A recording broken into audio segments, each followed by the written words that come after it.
What's going on, guys? Keith Kaizo here from Lags to Glitches, and today we're going to be talking about the Heir Apparent exotic machine gun. You can obtain this gun if you're currently participating in Guardian games and by completing the Class Act Triumph, which requires you to complete 7 triumphs within Guardian games. By the time this video goes up, you should still have about a week and a half to go get it, and who knows, they'll probably drop it into the loot pool sooner or later after the event. Now, this isn't the most glamorous way of unveiling a new exotic. It's pretty much the same way we got handed previous guns during events such as the Revelry and Arbalist. I would have hoped to get some sort of specific mission and not have this be such a grind fest, but Bungie claims that they hear our pains and hopefully we can see some improvements in the seasons to come. Regardless, this is a pretty dope looking weapon. It's basically the minigun from a Cabal Colossus. You can't ADS with this weapon, but instead, pressing your aim button will spin the gun up and once prepped will allow you to fire. The exotic perk of Heir Apparent is called Armor of the Colossus, and it allows it to generate an arc shield around you whenever it's fully spun up and you're at full health. This arc shield also resembles the one from a Cabal Colossus and can help you survive incoming damage. Now on paper, this seems just a tad bit OP, but is it really? We did some testing to see how viable this weapon really is, but don't get too excited. From my time playtesting this weapon, it looks like you'll only see a benefit with this weapon in very specific PvE activities. In PvP, the perk can still be useful in the right situation, but I don't see the perk being any more valuable than another weapon that can take up your exotic slot. While any overshield is an advantage, in this case, you have to work a little bit harder to use it for your advantage for multiple reasons. As stated earlier, in order to activate the shield, you must spend time spinning the gun up to full speed while you're at full health and not receiving any damage. This means if you're in any type of engagement using this weapon, you may be able to fire off some shots, but don't expect that shield to come up. It takes about 2 seconds to get this ability to proc, and anytime the shield is popped, you must spend time winding the weapon down and spinning it back up in order to regenerate the shield.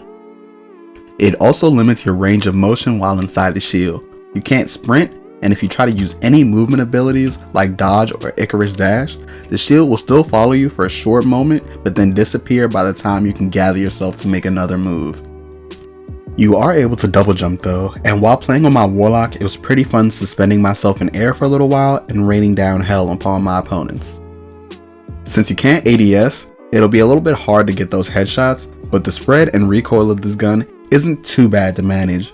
I'm playing on console, and I can only imagine it being much easier to control on PC. After using it for a little bit, you'll see what I mean and you should be able to adjust to it. As far as taking damage is concerned, it seems that if you pop the arc shield with an arc weapon, similar to ads, it'll create an explosion that deals additional damage. Because of this, if you're ever in a gunfight with someone who just so happened to be using an arc secondary or heavy, you're at an automatic disadvantage. I've tested regular shotguns, and while it breaks the shield, when I switch to Gnor's Axe, which is an Iron Banner arc shotgun, the explosion causes you to die, resulting in a one-shot.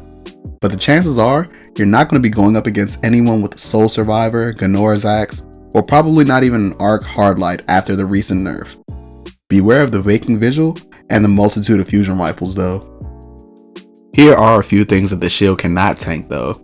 Supers, swords, rockets, Leviathan's breath, Izanagi's time 3, a full Bastion spread, and JOTUUN.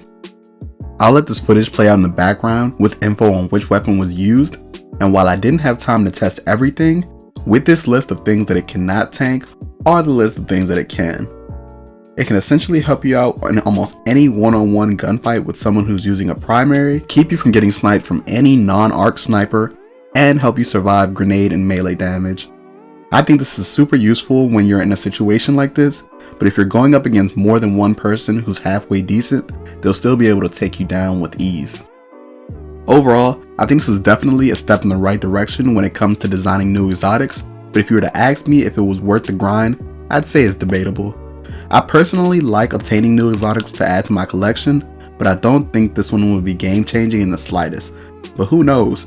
Maybe someone will find a way to solo Grandmaster Nightfall or something using this weapon to their advantage. I personally haven't taken it into any high level activities, but it's definitely helped me out against some champions. I love machine guns as heavy weapons, and I hope that one day we'll see some of the D1 exotics like Super Good Advice or Nemesis Star in Destiny 2 with future updates. Do you have Heir Apparent? How are you liking it? Or are you currently grinding for it? How did you feel about the Guardian Games event? Let us know down in the comments below, and don't forget to like and subscribe for more Destiny 2 content.